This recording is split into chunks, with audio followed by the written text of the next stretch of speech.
Orang yang pro Megawati itu begitu mendewakan Soekarno, seakan-akan Indonesia itu dimulai dari Bung Karno, sampai ada HAM Soekarnoisme. Bahwa Indonesia itu seakan-akan dimulai dari Soekarno. Memang deklarator kemerdekaan Indonesia itu Soekarno. Tapi umat Islam atau partai-partai Islam itu tidak kecil hati. Karena embrio yang bernama Indonesia itu dari tahun 1908, sebelum ada partai nasionalis yang berani melawan kolonialisme Belanda, adalah partai-partai Islam. Sehingga kebangkitan Indonesia dimulai 1908. Karena saat itu yang pertama mencetus ide melawan Belanda adalah kiai-kiai Islam, yaitu saat itu bikin serikat dagang Islam, terus lama-lama menjadi serikat Islam, terus lama-lama menjadi partai Islam. Dimulai dari angkatannya Hos Cokroaminoto, jenis Haji Umar Said Sinten Cokroaminoto, itu disingkat jenis Hos Cokroaminoto. Jadi tidak bisa Indonesia itu meninggalkan partai Islam, karena dulu pertama pendiri era kepartaian niku malah partai-partai apa? Islam yang lahir di Solo, di Jogja. Bahkan sebelum ada negara yang bernama Indonesia, itu ada negara yang bernama Demak Bintoro, ada Demak Ngayogyakarta Karto. Itu semua negeri apa? Islam. Ya, paham? Sehingga secara kesejarahan kita tidak kalah sama tuanya Soekarnoisme atau partai PN.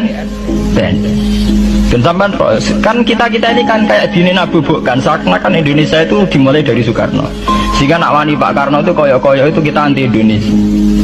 Ya kita tidak mungkin nggak menghormati Soekarno, beliau sebagai pahlawan besar kita hormati. Ya, tapi ya kebesaran Pak Karno demi bangsa Indonesia jangan kemudian direduksi, disederhanakan hanya melewati partai.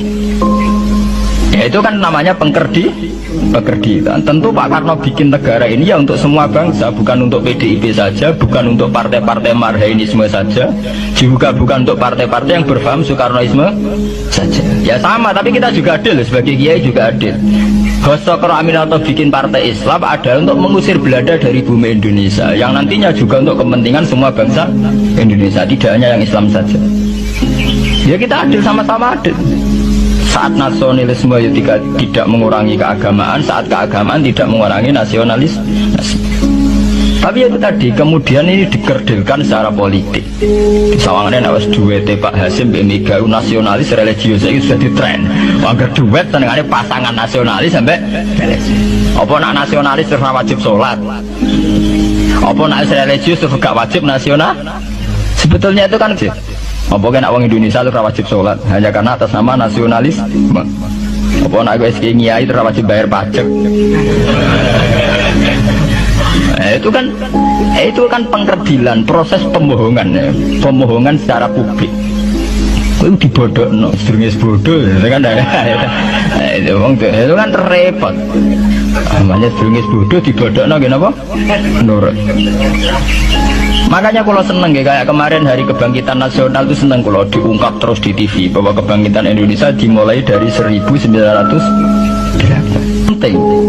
Pentingnya bahwa orang-orang yang sok Soekarnoisme biar tidak mereduksi Pak Karno hanya milik mereka sendiri, karena bangsa ini berdiri semenjak 1908. Dimulai dari gerakan Budi Utomo sampai Hos Cokroaminoto sampai macam-macam ya, serikat-serikat Islam. Tapi ini terungkap sausé tukaran. Jadi sebetulnya Presiden Gus Dur dari Presiden Yasa karena Basim Asari berjuang sebelum tahun 45. Megawati Yasa ya karena beliau berjuang lewat bapaknya, ya sama semuanya sah. Pak SBY juga sah karena keluarga militer. Apa meneh dekne mantune Sarwaedi sing ra roh sapa perjuangannya mertuane. Gak iso adol bapak ya adol mertuane. Pokoknya sing dikena didol pokoknya. Tapi artinya sama, kita secara sejarah itu sama. Kita sebagai santri juga tidak kalah sejarah, karena berdirinya nasional sudah lewat para kiai. Itu takokno sejarawan manapun, kayak profesor siapa di UI, siapa saja profesor sejarah bilang bahwa awal kebangkitan Indonesia itu dari partai-partai Islam. Bahkan versi orang nasionalis sekalipun tuh bilang, karena Islam adalah satu agama yang paling sensitif terhadap penjajahan. Karena Islam melahirkan satu paham jihad, bahwa ketika ada kolonial Belanda, wong Islam terinspirasi harus jihad. Sehingga lahir partai-partai Islam. Dulu yang dilawan itu perdagangan. Ini kalau cerita sejarah, santri-santri sadar. Jadi santri salaf dengan model sekarang sing roh duit, roh dagang itu sebetulnya mengkhianati pendiri santri. Lho boten niku lho fair. Sing gak seneng dagang, gak seneng mergawe itu mengkhianati pendiri pesantren. Sampeyan lihat sejarah tahun 1908 itu namanya tidak SI, tidak Serikat Islam, tapi Serikat Dagang Islam. Karena para kiai adalah melawan dominasi Cina di Surakarta dan dominasi Belanda menguasai sentra-sentra perdagangan. Sehingga yang dilawan pertama adalah piye supaya kolonial gak menguasai aset-aset ekonomi. Sama takono sejarah cek versi kiai, cek versi buku, asal gak versi klenek.